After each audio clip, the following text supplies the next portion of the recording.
Right, Schizo Jits here, UFC 294 recap. Craziness happened out in the desert, in the Falkland Desert, Abu Dhabi. I'll just talk about the last three fights on the card, actually. We had Johnny Walker versus Ankalaev, where that fight ended a controversy. I mean, come on. Johnny Walker got fouled. He got illegally kneed up against the cage, cracked in the jaw. They stopped the fight, obviously, to see what's going on, checked on him, and immediately the ref was already checking on him, or, where are you at? What country are you from? Like, where were you at? Where were we fighting? And, I think there was definitely a language barrier there. I think that's a kind of general consensus, you know what I'm saying? Like, where Johnny Walker's like, he didn't want to say the wrong answer, because then it's like, okay, well, you're going to lose. He said he was going to say Abu Dhabi, but then he just said, I'm in the fucking desert, which is kind of true. You know what I mean? Like, I could see, and the referee stops the fight. We're talking about a minute after he gets fouled. What happens to 5 minutes to recover, or you have a full 5 minutes to take, kind of get your head back a little just to get your bearings? You just got fouled. I mean, Aljo, when he fought Peter Yan, he was flaying around, swimming without a pool, basically, for a while. They didn't stop that one right away, until he said he couldn't continue. Johnny Walker saying he can continue. They asked him where he's at. He says the desert, because he didn't want to say the wrong answer. And then, the referee stops the fight when, like, maybe a minute and a half in, tops, of him having, committed the foul and them stopping the action. Maybe a minute and a half, and they're already asking him these questions.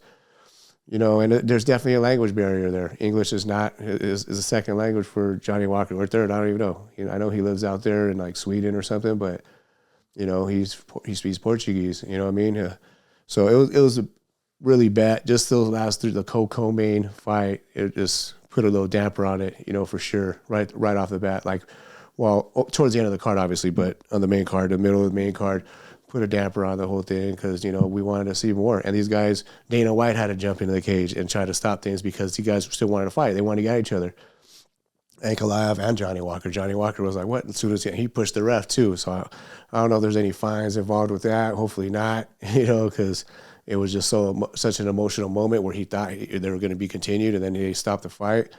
I mean, I think if Johnny Walker really didn't want to just stop the fight, he could have did the whole Aljo thing, or just laid on the ground and, really played it up that he was hurt more. He was saying, let's start the fight again right here on my knee, right where we're at, instead of going to the center.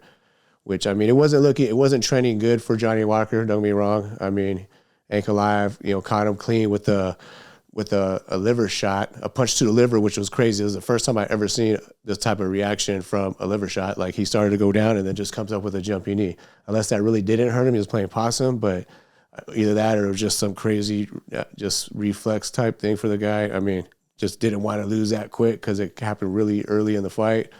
And then that's how they ended up against the cage. Ankalaev took him to the cage, had him there, ground and pounding him. He was doing some good work there. Johnny Walker was starting to get up, still on one knee, using the cage to get up, and that's when he got blasted with the illegal knee. But, yeah, so they definitely have to run that back. That's no contest. If that had been in the second or third round, it's probably disqualification, and Johnny Walker gets the win. But not the best matchup for Johnny Walker. But, I mean, this will give him an opportunity to at least train more for it. But yeah, it was definitely melee. It was kind of, good thing Dana White was in there to settle things down a little bit, because Johnny Walker was going after Ank.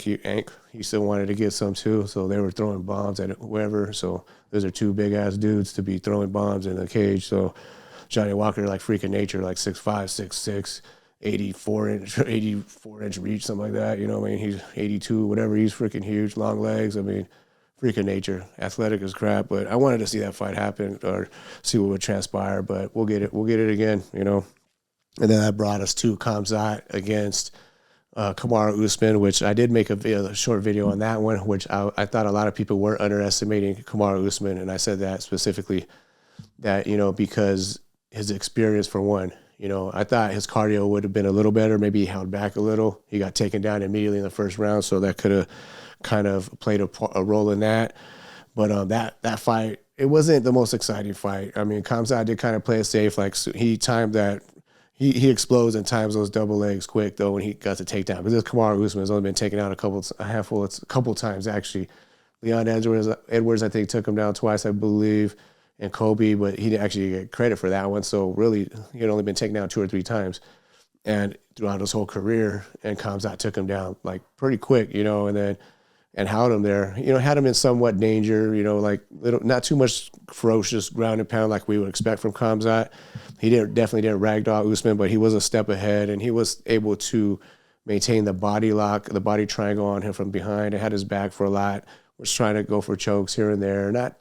I didn't feel like Kamaru was in that much danger. A couple times like, oh shit, oh no. Like when he first got taken down, that was not looking good when he was trying to get back to his feet and then gave up his back basically. But also I think that kind of gas Khamzat a little bit by using that body triangle for so long and having to hold on, because there was even one moment where Usman tried to do the whole dump over and just slam Khamzat forward, so he could hit his head. But I think actually Usman hit his own head with that. But Khamzat was able to keep that body triangle, the body lock, and basically maintain it for the rest of the round. Like we're talking like 4 minutes of the round was all Khamzat. So a lot of people think that's 10-8 round. I think the judges did give it 10-8. I can see 10-9, 10-8. 10-8 definitely he won every minute of the round basically, but at the same time he didn't do a lot of damage. He did go for a couple submissions, but it was more about controlling, but it was a dominant position. That's the worst place to be, was Khamzat on your back. So but I do think it burned his legs. As you could tell, like he did that whole like I just busted a nut walk, like baby deer legs back to the corner at the bell, like had to shake his legs out a little bit and was a little staggery. So it's like that. I definitely, because he slowed down in the second round already, just like he did against Gilbert Burns. Immediately he kind of just, had to slow his pace down. And he still did his thing. He got a late takedown in the second round, but Kamaru started settling a little bit more, landing a decent jab, a 1-2. That's basically, just 1-2, basic boxing like that. That's what Trevor Whitman, 101, keep it simple, like Whitman says. And he was doing a decent job of that. He landed a couple big right hands or had big reactions out of Khamzat. And so I think Usman probably did edge out the second round. When I first watched it, I honestly, I can't lie, I thought Khamzat won all 3 rounds. I thought it was a clear that he won the fight. But when I watched it again, I was like, yeah, I could see why they gave it to Usman, because really Khamzat got a late 20-second takedown to end the second round, didn't do any damage, didn't go any for submissions or anything like that. So, and Kamaru did get better of the stand-up in that round. Third round, Kamaru was starting to come on strong, actually throwing a lot of good 1-2s, getting that jab going. I would have liked to see more of the front kicks to the body, but obviously he's worried about the takedowns. But I would have liked to see those teeps, like he was catching Kobe with and zapping his gas tank with, especially in the first fight, where he just throwing a lot to the body, and a Gilbert Burns as well, just digging that foot in there. I would have liked to see more of that. Didn't see much of it, but there's obviously a huge threat with a takedown. And that's what happened again at the third round. I say about 2 minutes left or so. Khamzat takes Usman down, and Usman doesn't really, the timing of it and just the way he gets taken down pretty hard. It's just seemed like he was almost all right, just lay there. Usman's not known for his jiu-jitsu game, so it'd be nice if he would have had some scrambles or stay to the, give him some angles. But he basically just was able to, he wasn't able to do much on the ground or get up. So, but whatever. It is what it is. You got Khamzat on you. He got tired. It was like, man. But, when he did get back to his feet, he started throwing bombs. And both of them, the last, 10, 15 seconds just let off. Just boom, boom, boom. Just kind of like a Max Holloway moment. Let's just bang right here. Ricardo Lamas, yeah. But, nothing, substantial landed. But it just showed that Kamaru, man, if that was a 5-rounder or a full training camp, he could have really did something. He could have won that fight. So the judging was a little weird. It was 10-8 the first round for Khamzat, and then one of the judges gave it to Usman, I guess, like the last 2 rounds, or no, a draw, and then Khamzat winning. So I could see that if you give it 10-8, then it's and you give Usman the last 2, then it's a draw. But I still think you have to give Khamzat the third round, even though Usman did land more. Just with that takedown and control time, it's just too. I don't know. That's the old way of scoring. I get it, but just looks like you're losing. When you're on their back for 2 minutes. But it's hard to say because Usman was landing some big shots before he got taken down. So if he did enough damage, then I could see. It was a lot closer than I thought, which goes back to where I thought a lot of people were underestimating Usman. I would like to see him run it back. Khamzat, he's ranked 9th now. He didn't really move up that much because the winner of this fight was promised a title fight, but I think they're going to give Dricus his due and he's going to fight Strickland next just because of the showing. It was a close fight. I think if Khamzat came in and just ragdolled and ran through Usman, then he would have got the title shot, or vice versa. Usman, if he would have won that, he'd be able to get that if he would have pulled that upset off on short notice. But so it was a good fight, but not the most entertaining, but it was still competitive. It was close. And then that brings us to the third fight, or the main event, the rematch for the lightweight strap, Islam versus Volk. And like this fight, I was leaning Islam on it. I just thought Volk was against it. He didn't have a training camp, and Islam's a beast. And he himself said he basically Volk, I just came off the couch. And he had a little bit thicker than usual. I think he was weighing like 182, had to cut down to 155. I think he made 154, so it wasn't that big of an issue. But same time, that kind of makes me think that is he going to be able to go back to 45 to fight Topuria? I don't think he should do that quick turnaround. In January against Topuria, I'd have to cut all that weight after getting knocked out or TKO'd. So definitely concussed. So I don't think anyone thought that fight would play out that way. I think everyone's thinking it was going to be a war, 5 rounds, 3 rounds. Like I said, I was leaning Islam even maybe for the finish, but I was thinking later anyway, still 3 or 4.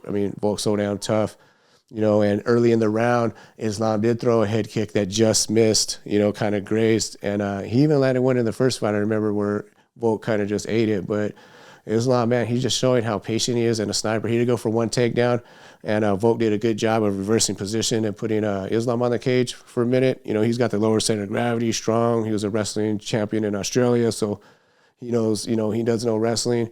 So, he was able to stifle it at that time. But it's just like Islam does these things. Even he's not as ferocious like Khabib. A lot of people compare the two because they were longtime training partners, trained by Khabib's father. But I think that it's more like that they still have 2 different styles. Like Islam's definitely more calculated, whereas Khabib's reckless. Like Khabib's running full force at you. He don't care if he gets taken down, flying knees, put himself in danger, chin up, just stand and bang, whatever he's got to do just to get at you. He's coming at you like a bear trying to maul you. Islam's a little more calculated, uses good footwork and movement, sets up his shots and like gets you thinking out there, and he's a sniper and he's got power. So, he's definitely, man, Islam, what's next for Islam? That's what everyone wants to talk about. They're thinking Charles Oliveira, that rematch, they were going to do it. But, because this fight fell through last minute. But honestly, I think fresh meat, man, get Justin Gaethje in there. We've seen him fight Khabib.